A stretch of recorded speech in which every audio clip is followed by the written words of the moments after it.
Have you ever left a conversation feeling smaller than you did at the start?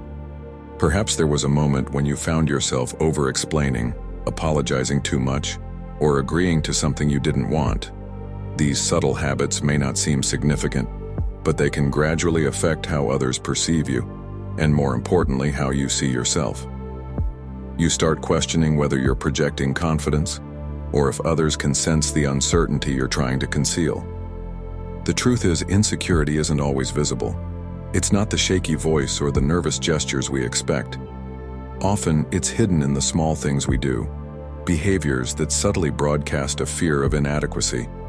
And the reality is, we all fall into these traps at times. That doesn't make us weak. It makes us human. The key is recognizing these patterns and breaking free before they define us. This is where Stoicism offers valuable insight. Philosophers like Marcus Aurelius remind us that true strength doesn't lie in proving anything to others, but in becoming the best version of ourselves. By focusing on what we can control, our thoughts, actions, and values, we stop being prisoners of others' opinions. In this video, we'll explore 5 common social mistakes that make you appear insecure, and we'll discuss how to replace them with steady, quiet confidence. This isn't about judgment, but growth. Before we dive in, please subscribe and hit the notification bell so you never miss out on more content like this. Let's get started. Seeking validation from others. Seeking validation may seem harmless, even normal, but beneath the surface it quietly erodes our sense of self. Think about the times you've refreshed your phone, waiting for a notification or a comment to confirm that you're good enough, or that your post is valuable. These moments, though small, add up, and soon, your confidence becomes dependent on external approval. The Stoics cautioned against building your foundation on this fragile base. Marcus Aurelius, one of the greatest minds in Stoicism, wrote, "You have power over your mind, not outside events. Realize this, and you will find strength." When you seek validation, you hand over power to others, making their fleeting opinions the measure of your worth. It's a trap, a never-ending chase that leaves you feeling emptier with every step. Instead, true freedom and confidence comes from within, by focusing on your own qualities and not seeking approval from others. How can you break free from this? Start by shifting your focus inward. Reflect on the qualities you admire about yourself, those traits that define who you are when no one else is watching. Are you kind, determined, thoughtful? Let these truths guide you and remind yourself that true confidence doesn't come from seeking others' approval. Every time you resist the urge to chase validation, you reclaim a piece of your self-worth. Over-explaining yourself. Over-explaining might feel like being polite, but it often reveals more than you intend. When you justify your choices, whether it's declining an invitation, expressing an opinion, or setting a boundary, you might think you're providing clarity. In reality, this habit signals uncertainty. The more you over-explain, the more it seems like you're seeking permission or approval for your decisions. The Stoics valued simplicity and clarity, not just in life, but in communication. Seneca believed there was strength in silence, in letting your actions speak for themselves. Over-explaining, he would argue, is a way of handing your power over to others. Instead of justifying your choices, what if you could trust your decisions without needing defense? Imagine someone invites you to an event but you're exhausted and need rest. Instead of simply saying, "Thank you, but I can't make it," you go into a long explanation about your workload, lack of sleep, and how drained you've been all week. What's the message here? It's not just that you're busy, it's that you're worried they might judge you for saying no. Confident individuals don't need to over-explain. They trust their decisions and understand that not everyone needs or deserves a detailed justification. Over-explaining often stems from a fear of being misunderstood or disliked. The Stoics remind us that we can't control others' opinions. Marcus Aurelius wrote, "Waste no more time arguing about what a good man should be. Be one. Live according to your values and let your actions speak for themselves. Those who matter will understand, and those who don't never will." To break this habit, start by being mindful.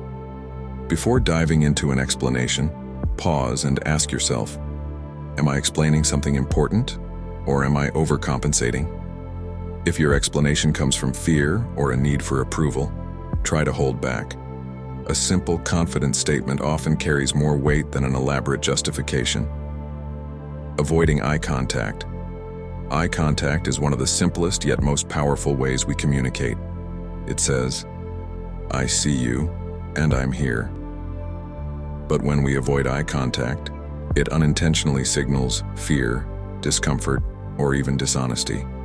For many, it feels safer to look away, to focus on anything other than the person in front of them, especially when the pressure of connection feels overwhelming. However, avoiding eye contact only isolates us. The Stoics believed in living fully present, engaging with the world as it is. Making eye contact is one way to embody that presence. When you hold someone's gaze even for a moment, you're acknowledging their humanity and affirming your own. Marcus Aurelius reflected, if you seek truth, do not fear looking directly at it. Eye contact is an act of courage. It shows that you're willing to be seen. Imagine being in a meeting and a colleague asks for your opinion. Instead of meeting their gaze, you look away, at the table, the wall, or your hands. What others see is uncertainty, or worse, indifference. It's like hiding behind a curtain while everyone can still see you.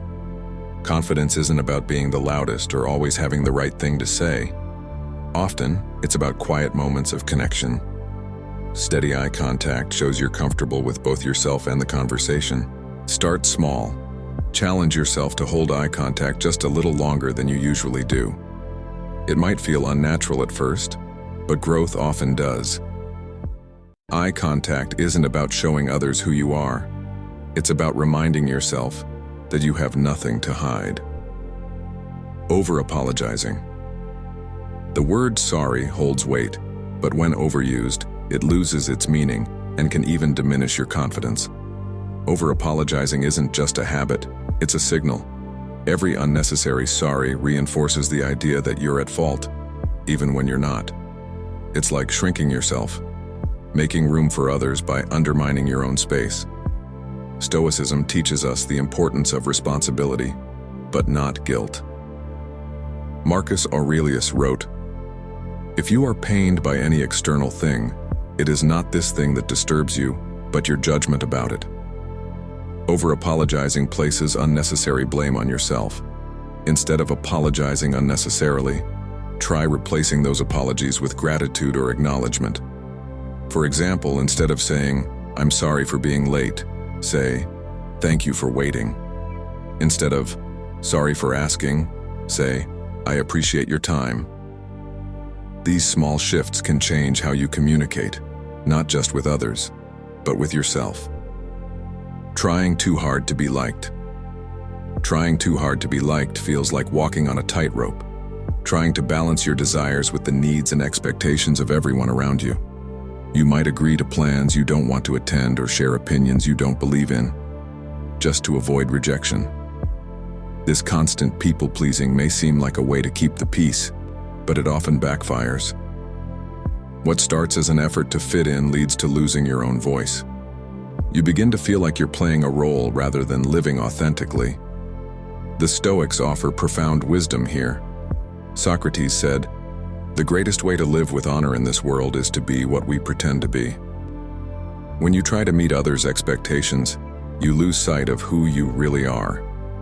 True fulfillment comes from living a virtuous, honest life, not from external approval. Focus on your actions, thoughts, and values and let go of the need for validation. Authenticity earns true respect. Start with small steps. Begin by setting boundaries, saying no when you want to, even if it feels uncomfortable. When you live authentically, your value doesn't depend on others' opinions. It comes from knowing who you are.